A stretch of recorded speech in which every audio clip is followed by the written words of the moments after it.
اللهم ارحمنا بالقرآن واجعله لنا إماما ونورا وهدى الحمد لله رب العالمين والصلاة والسلام على رسول الله وعلى آله وأصحابه أجمعين أما بعد. Assalamu alaikum warahmatullahi ta'ala wabarakatuh.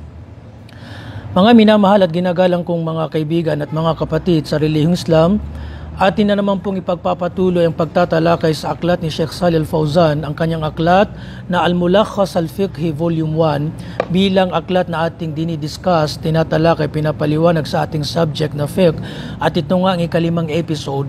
Sa huling episode 4 last week sa fiqh, ang tinalakay natin kung yung maalala ay ukol sa mga gawaing ipinagbawal sa isang muhdith na sa taong hadath, malaki man o maliit na hadath. At binanggit natin yung dalawang kategorya na ang una ay mga gawaing ipinagbawal na sasaklaw niya o pinagbawal sa taong nasa hadath, maliit man o malaking hadath.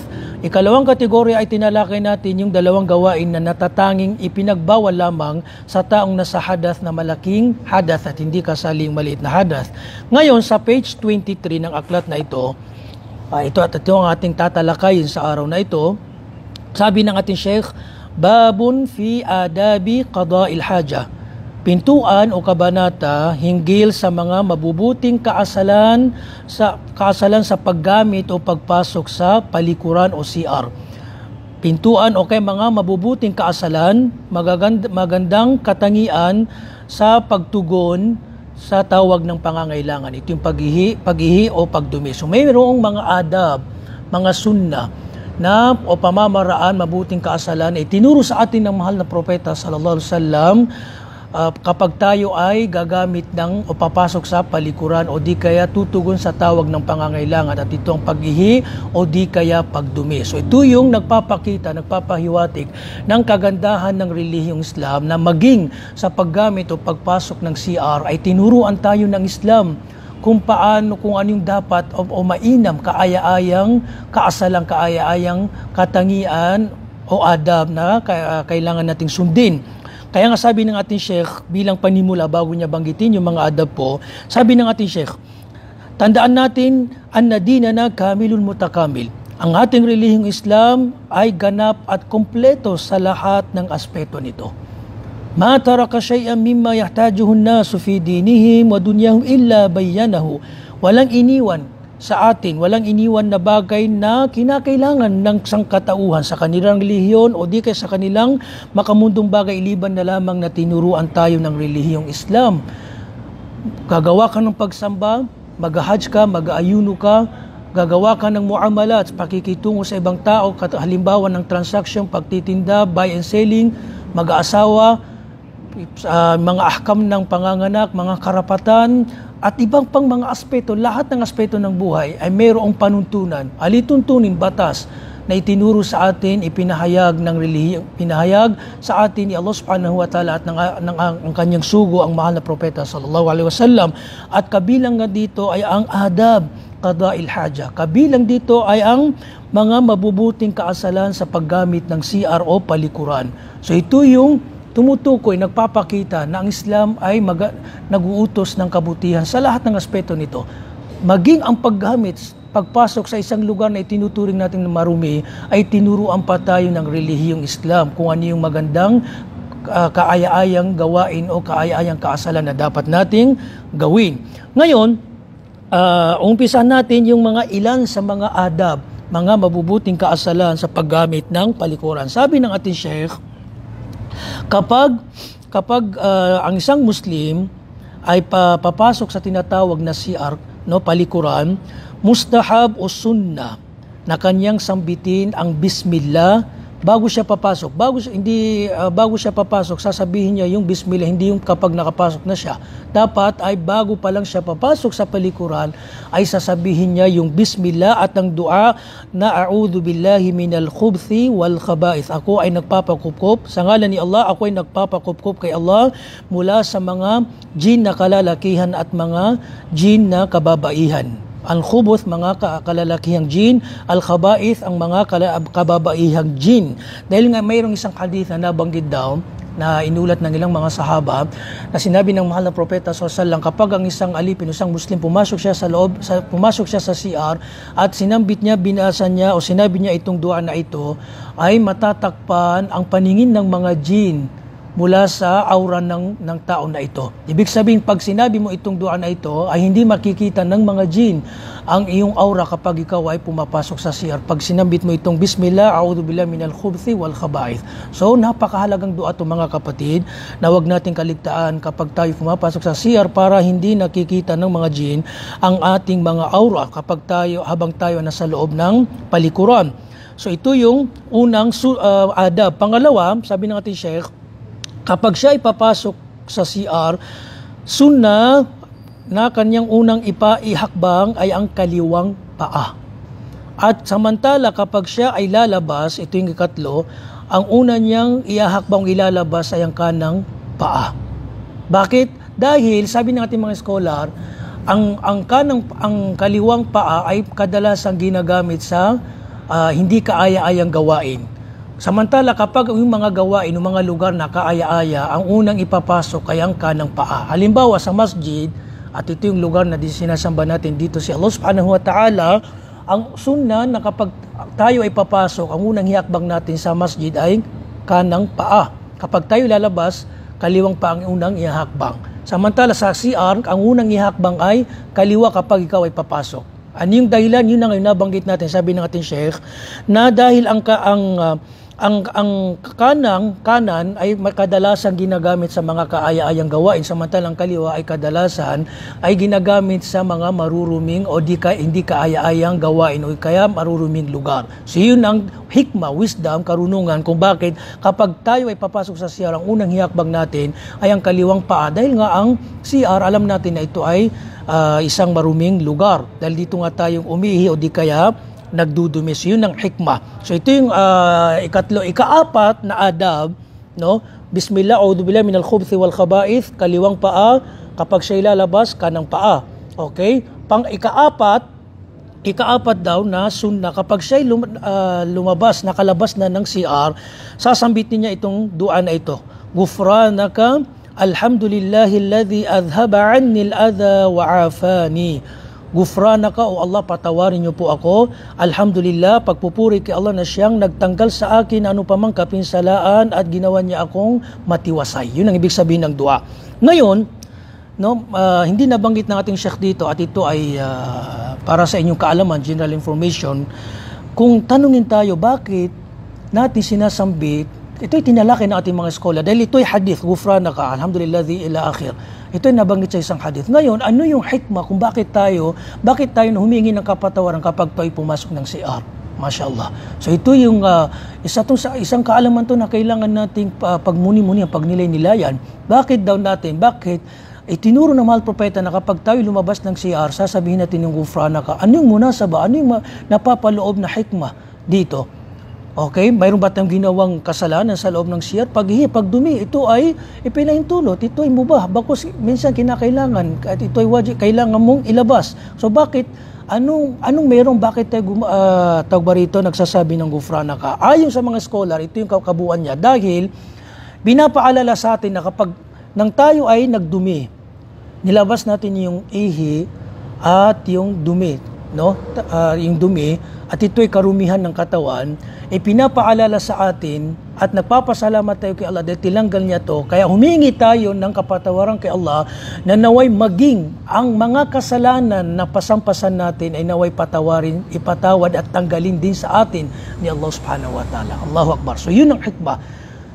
Natanggal yung dumi, ihi at dumi sa ating katawan, at nagpapasalamat tayo kay Allah subhanahu wa ta'ala. Kaya tayo ay humingi din ng kapatawaran kay Allah subhanahu wa ta'ala na nag-aasam tayo na, Ya Allah, patawarin mo rin sa akin ang mga kasalanang pasan-pasan ng aking sarili. Okay, so ito yung hikmah kung bakit natin sinasambit itong Ghufranaka na ito. So ngayon, ito yung ikaapat. Ikalimang adab sa paggamit ng palikuran, sabi ng ating Sheikh, kapag daw siya ay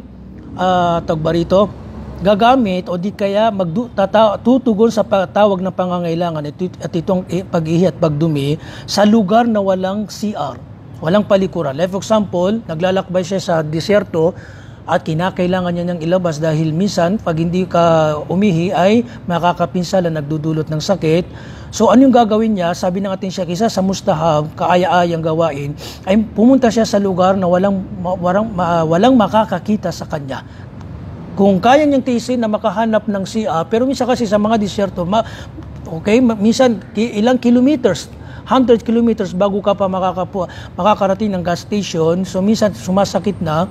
Okay, so kailangan niya ilabas, maghanap lamang siya, pumunta siya sa lugar na walang nakakakita sa kanya. Okay, liban na lamang, like for example, mamaya tatalakay natin, wag lang siyang umihi dun sa mga lugar, kung dito sa atin sa Pilipinas, yung mga dinadaanan ng mga tao, silungan ng mga tao, okay, mga punong kahoy na pinapakinabangan ng mga tao. So ito yung kabilang sa adab, at ito ay kapag kinakailangan na. So, ika-anim na mas'ala o ika-anim na adab, sabi ng ating Sheikh, وَيَحْرُمُ أَنْ يَسْتَقْبِلَ الْقِبْلَةَ أَوْ يَسْتَدْبِرَهَا حَالَ قَضَاءِ الْحَاجَةِ. Haram o pinagbawal na siya'y humarap sa kibla o di kaya gawin niyang likuran na sa likod niya ang kibla habang siya'y tumutugon sa tawag ng pangangailangan, pag-ihi o pagdumi.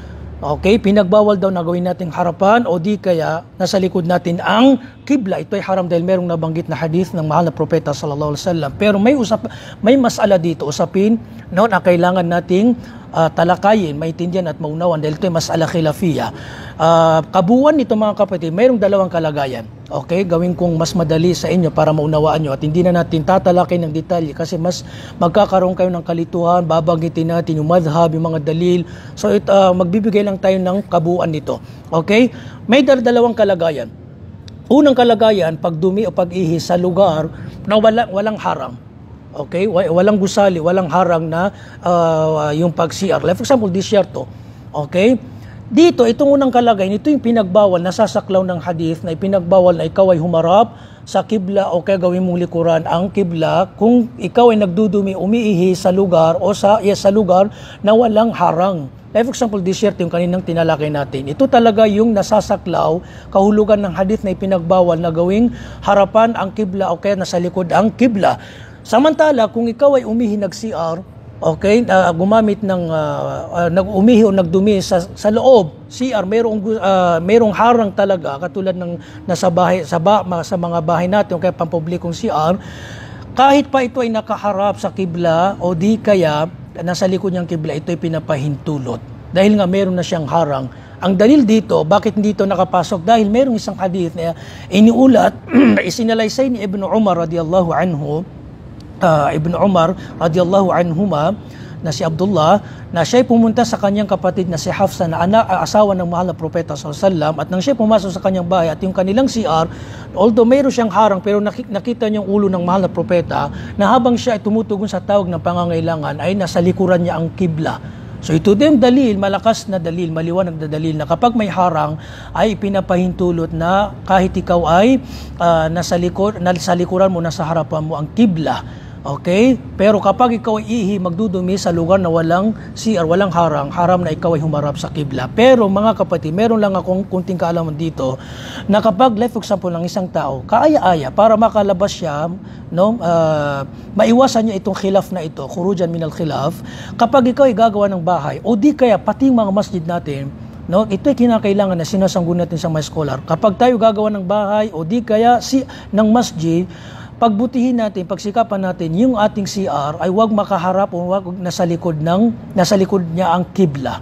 Para makaiwas natin dito sa khilaf na ito. Kahit pa may harang, mas mainam. Kung kayang iwasan, ay iwasan. So, kailan maiwasan kapag tayo magtatayo ng bahay, o di kaya CR sa masjid, o kahit saan pa mag-CR, magtatayo tayo ng CR, ay mas mainam pagsikapan natin na huwag makaharap sa kibla o magawin niyang nasa likod ang kibla. Okay? So, ngayon, kabilang din sa adab, sabi natin Sheikh, iwasan niya yung pagtalsik ng ihi sa kanyang katawan o di kaya sa kanyang thawb. So kaya nga kabilang din sa adab is yung wag kang umihi, kadab, no, makruh daw na kapag ikaw ay umihi na ikaw ay nakatayo. Pero kapag kinakailangan na, Kasi minsan, like for example, sa mga mall ay lahumustaan. No? Kung kaya mong sa mga mall naman, kung kaya mong umihi sa loob dun sa talagang na mayroong sa CR talaga na may tawag ba rito, mas mainam doon para ikaw ay makaihin nakaupo. Pero kapag yung mga pagpublikong CR na wala talaga, so wala, ito yung mga darura, no? Kaya kinakailangan na kasi wala na tayong maihihan at wala naman tayo sa lugar ng Islamic, mga Islamikong bansa na minsan yung mga CR ay talagang mayroong harang. Okay. So iwasan daw niya na tumalsik ang ihi sa kanyang katawan at sa kanyang thawb, damit. Dahil nga ito ay nagpapahadlang sa pagsasala. Okay, kaya iwasan natin na ito tumalsik bilang to sa adab. Pero banggitin natin to, na may mga masala kasi dito. Like for example, may mga tao kasi na kanilang pinaniniwalaan na once na natalsikan yung damit, ay kailangan mo na raw hubarin. Ito ay napakalaking kamalian, no, at kakulangan ng kaalaman. Although natalsikan yung thawb natin ng ihiw dito, hindi na kailangan hubaran. Kung alam mong nakita mo yung dito, ang anong gagawin natin? Huhugasan lamang ng tubig o di kaya hugasan, pwede mo nang ipagsala. Yun lang dapat natin gawin. May mga tao kasi na kapag naihihan o nadumi o kaya natalsikan ng ihiw o di kaya dumi ng bata, ay hindi na daw pwedeng ipagsala. Okay, ganun din daw kapag may mga paniniwala pang kapag yung hangin, yung utot ay kapag nakuan daw ay hindi na pwedeng gamitin. No, hindi yun. Kasi kung ang hangin lamang na walang kasamang dumi ay pwede pang gamitin. Pero kung may kasamang dumi at nakita mo, hugasan mo rin yun. Yung kung saan doon. Okay, o kaya ihi dito ay pwede mo hugasan at ipagsala mo. Okay, so ganun lang, napaka madali ang religion. Huwag natin gawing mahirap ang Islam. So, ang tinuturo sa atin kapag naihiyan dito, tumalsik, okay, hindi natin sinasadya, hugasan mo ng tubig at pwede mo na itong ipagsala. So, ito yung kabilang sa adab mga kapatid at sa masala sa adab na ito na iwasan nating tumalsik ang ihi. At kapag tumalsik man, hindi natin sinasadya, ihugasan natin at pwede mo nang ulit ipagsala yun.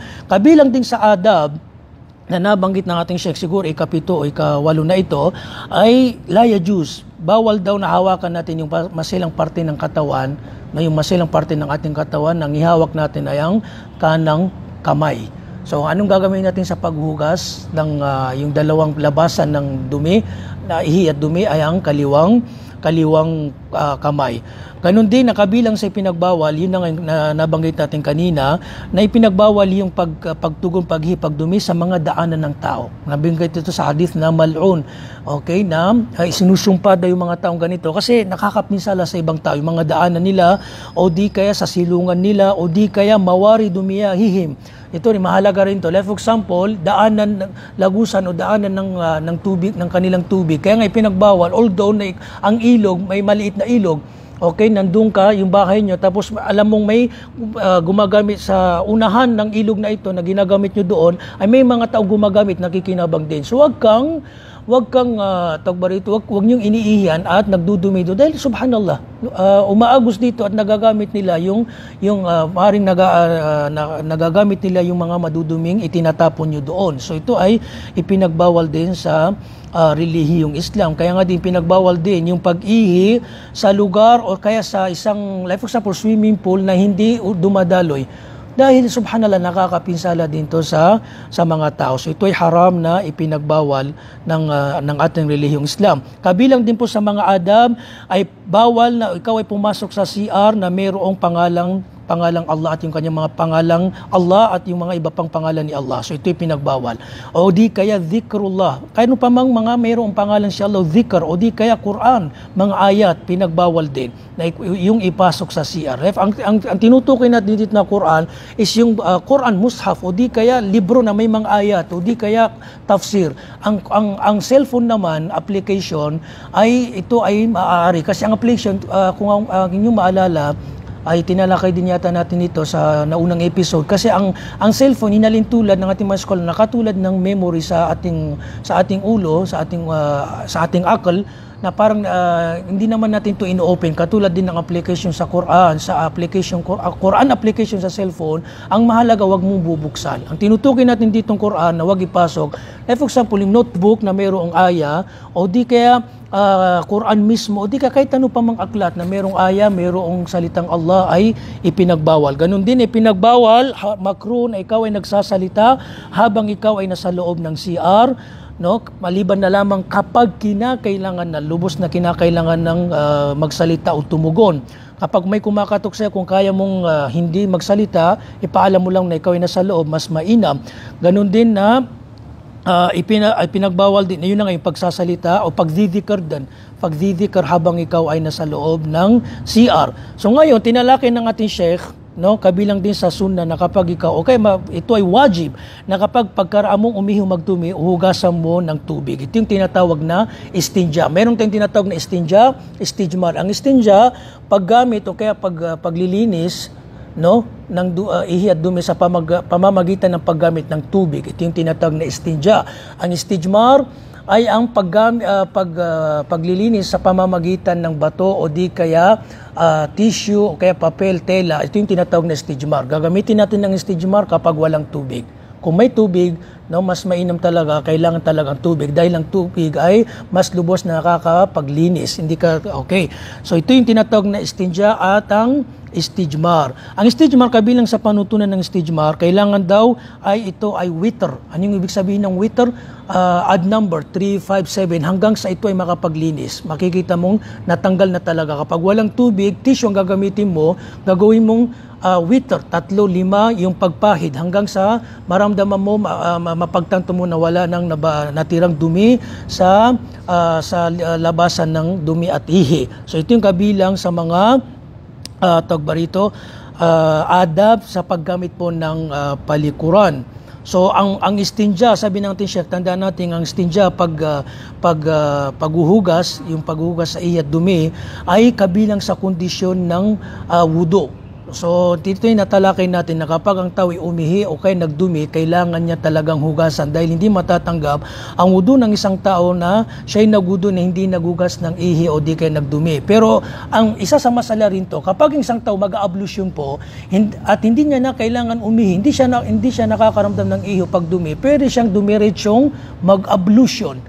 Okay po, nataliwas sa pinaniniwalaan ng tao na kahit hindi siya nakakaramdam ng ihi o dumi, ay kailangan muna daw mag-ihi o umihi o dumi. Ito ay mali. Ito ay mali po ito. Kung hindi mo kinakailang umihi o kaya magdumi, ay magdumiretso kang mag-ablusyon. Maliban na lamang kung parang kanina, nung ikaw ay lumabas yung hangin at naramdam mo parang may kasamang dumi, ay hugasan mo. Pero kung naramdam mo wala at hindi ka nakakaihi, dumiretso kang mag-ablusyon. Ang tinutukoy natin dito, kapag once na ikaw ay umihi o nagdumi, wajib na hugasan mo yung masilang parte ng katawan o yung labasan ng dumi. Dahil ito nga ay kabilang sa kondisyon ng wudu. So bilang panghuli dito mga kapatid, no, pinaalala tayo ni Sheikh hinggil sa paglilinis mula sa ihi at dumi, dahil nga daw sabi ng ating Sheikh, kabilang sa pinaparusahan sa libingan ay yung mga taong hindi naglilinis ng kanilang masilang parte ng katawan kapag sila umihi o di kaya kapag sila ay nagdudumi. So kabilang daw ito sa mga pinaparusahan. Ito yung nabanggit sa maraming hadith. So naway natalakay natin, naway napulutan natin ng aral, kaalaman itong natalakay natin hinggil sa mga adab ng paggamit o pagpasok sa palikuran. Kung meron lamang po kayong mga comment o clarification, i-comment nyo lamang po kapag aking pinost o di kaya i-PM nyo sa akin. So mga kapatid, pinapayuhan ko ang aking sarili at ang aking mga kapatid na sumusubaybay sa ating online study, magpatuloy lamang po kayo at napakaliit lamang yung oras na inilalaan natin, no? 15 to 25 minutes, 2 subject lamang. At inshallah ta'ala, kailangan sa pagsasaliksik ng kaalaman yung sabar. Nandun na yung katamaran, tinatamad tayo. Pero subhanallah, kapag ikaw ay nagsabra at musabara, nagtimpi at nagtiis sa landas na ito, pagsasaliksik ng kaalaman, makikita mo in the future yung resulta okay, yung resulta, yung epekto ng pagsasaliksik mo ng kaalaman na kung saan ikaw ay napapatnubayan dahil meron kang liwanag, okay? Nagagawa mo yung kabutihan at the same time naiiwasan mo yung mga ipinagbawal dahil nagpatuloy ka sa pagsasaliksik ng kaalaman upang ikaw maging mabuting Muslim, alipin sa paningin ni Allah subhanahu wa ta'ala. At sinabi ng mahal propeta, man salaka tarikan yaltamisu fi ilman sahhalallahu bihi tarikan ilal jannah. Sinumang magsaliksik ng kaalaman ay padadaliin sa kanya, pagagaanin sa kanya ni Allah subhanahu wa ta'ala ang landas patungo sa paraiso. So hanggang dito na lamang, hanggang sa muli, wa akhiru da'wan alhamdulillah, wassalamu alaikum warahmatullahi ta'ala wabarakatuh.